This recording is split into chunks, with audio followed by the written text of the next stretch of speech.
श्री जी channel में आपका स्वागत है। आज हम बात करेंगे हिंदुओं के 4 धामों में से एक बद्रीनाथ धाम की। वीडियो को शुरू होने से पहले आप श्री जी चैनल को सब्सक्राइब कर लीजिए और इस बेल आइकन को प्रेस कीजिए ताकि ये जरूरी जानकारी आपको यूं ही मिलती रहे। हिंदुओं के 4 धामों में से एक बद्रीनाथ धाम भगवान विष्णु का निवास स्थान माना जाता है।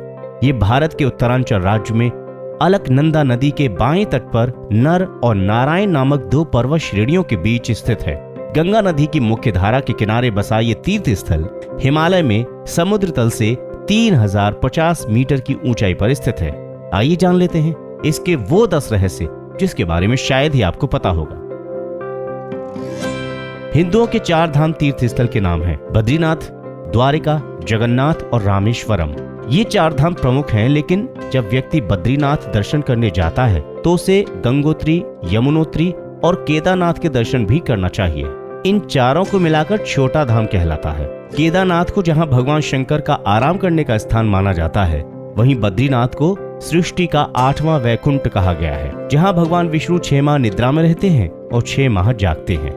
यहाँ बद्रीनाथ की मूर्ति शालग्राम शिला से बनी हुई है और चतुर्भुज ध्यान मुद्रा में है। बद्रीनाथ का नाम इसलिए बद्रीनाथ है क्योंकि यहाँ प्रचुर मात्रा में पाई जाने वाली जंगली बेरी को बद्री कहते हैं। इसी कारण इस धाम का नाम भी बद्री पड़ा। यहाँ भगवान विष्णु का विशाल मंदिर है और ये संपूर्ण क्षेत्र प्रकृति की गोद में स्थित है। केदार घाटी में 2 पहाड़ हैं, नर और नारायण पर्वत। विष्णु के 24 अवतारों में से एक नर और नारायण ऋषि की ये तपोभूमि है। उनके तप से प्रसन्न होकर केदारनाथ में शिव प्रकट हुए थे। दूसरी ओर बद्रीनाथ धाम है जहां भगवान विष्णु विश्राम करते हैं। कहते हैं कि सतयुग में बद्रीनाथ धाम की स्थापना नारायण ने की थी। भगवान केदारेश्वर ज्योतिर्लिंग के दर्शन के बाद बद्री क्षेत्र में भगवान नर नारायण का दर्शन करने से मनुष्य के सारे पाप नष्ट हो जाते हैं और उसे जीवन मुक्ति भी प्राप्त हो जाती है। इसी आशय को शिव पुराण के कोटि रुद्र संहिता में भी व्यक्त किया गया है। पुराणों के अनुसार भूकंप, जल प्रलय और सूखे के बाद गंगा लुप्त हो जाएगी और इसी गंगा की कथा के साथ जुड़ी है बद्रीनाथ और केदारनाथ तीर्थ स्थल की रोचक कहानी। पुराणों के अनुसार आने वाले कुछ वर्षों में वर्तमान बद्रीनाथ धाम और केदारेश्वर धाम लुप्त हो जाएंगे और वर्षों बाद भविष्य में भविष्य बद्री नामक नए तीर्थ का उद्गम होगा। ये भी मान्यता है कि जोशी मठ में स्थित नृसिंह भगवान की मूर्ति का एक हाथ साल दर साल पतला होता जा रहा है। जिस दिन यह हाथ लुप्त हो जाएगा उस दिन बद्री और केदारनाथ तीर्थ भी लुप्त हो जाएंगे। भगवान विष्णु की प्रतिमा वाला वर्तमान मंदिर 3133 मीटर की ऊंचाई पर स्थित है और माना जाता है कि आदि शंकराचार्य 8वीं शताब्दी के दार्शनिक संत ने इसका निर्माण करवाया था। इसके पश्चिम में 27 किलोमीटर की दूरी पर स्थित बद्रीनाथ शिखर की ऊंचाई 7138 मीटर है। बद्रीनाथ में अन्य कई प्राचीन स्थल हैं, जैसे कि अलकनंदा के तट पर स्थित अद्भुत गर्म झरना जिसे तप्त कुंड कहा जाता है, एक समतल चबूतरा जिसे ब्रह्म कपाल कहा जाता है। पौराणिक कथाओं में उल्लेखित एक सांप शिला है।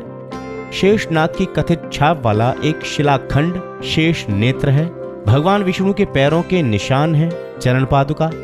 बद्रीनाथ से नजर आने वाला बर्फ से ढका ऊंचा शिखर नीलकंठ जो गढ़वाल क्वीन के नाम से भी जाना जाता है। पौराणिक कथाओं और यहाँ की लोक कथाओं के अनुसार यहाँ नीलकंठ पर्वत के समीप भगवान विष्णु ने बाल रूप में अवतार लिया था। कहते हैं कि भगवान विष्णु अपने ध्यान योग और विश्राम हेतु एक उपयुक्त स्थान खोज रहे थे और उन्हें अलकनंदा नदी के समीप ये स्थान बहुत भा गया।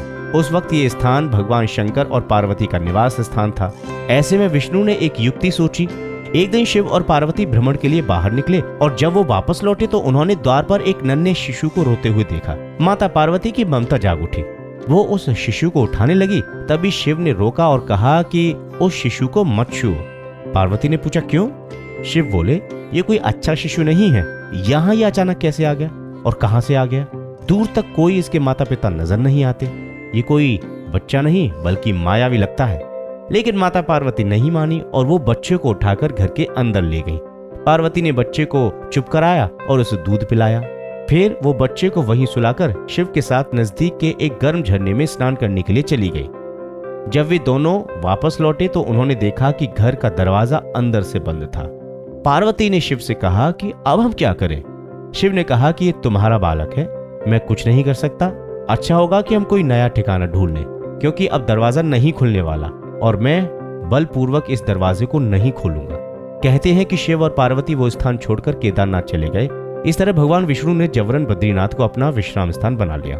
जब भगवान विष्णु ध्यान कर रहे थे तो बहुत ज्यादा बर्फ गिरना शुरू हो गई। भगवान विष्णु और उनका घर बर्फ में पूरी तरह से डूबने लगा। ये देखकर माता लक्ष्मी व्याकुल हो उठी। तब उन्होंने स्वयं भगवान विष्णु के समीप खड़े होकर एक बेर यानी कि बद्री के वृक्ष का रूप ले लिया और समस्त हिम को अपने ऊपर सहने लगी। माता लक्ष्मी भगवान विष्णु को धूप, वर्षा और हिम से बचाने के लिए कठोर तपस्या में जुट गईं। कई वर्षों बाद जब भगवान विष्णु ने अपना तप पूर्ण किया तो देखा कि लक्ष्मी जी हिम से ढकी पड़ी हैं। तो उन्होंने माता लक्ष्मी के तप को देखकर कहा कि हे देवी, तुमने भी मेरे ही बराबर तप किया है, इसलिए आज से इस धाम पर मुझे तुम्हारे साथ ही पूजा जाएगा। और क्योंकि तुमने मेरी रक्षा बद्री वृक्ष के रूप में की है तो आज से मुझे बद्री के नाथ यानी कि बद्रीनाथ के नाम से जाना जाएगा। इस तरह से भगवान विष्णु का नाम बद्रीनाथ पड़ गया। 4 धाम में से एक बद्रीनाथ के बारे में एक कहावत प्रचलित है, जो जाए बद्री वो ना आए ओदरी। अर्थात जो व्यक्ति बद्रीनाथ के दर्शन कर लेता है उसे पुनः उदर यानी कि गर्भ में नहीं जाना पड़ता। शास्त्रों के अनुसार मनुष्य को जीवन में कम से कम 2 बार बद्रीनाथ की यात्रा जरूर करनी चाहिए। ऐसी ही जानकारी के लिए सब्सक्राइब कीजिए श्री जी चैनल को। नमस्कार।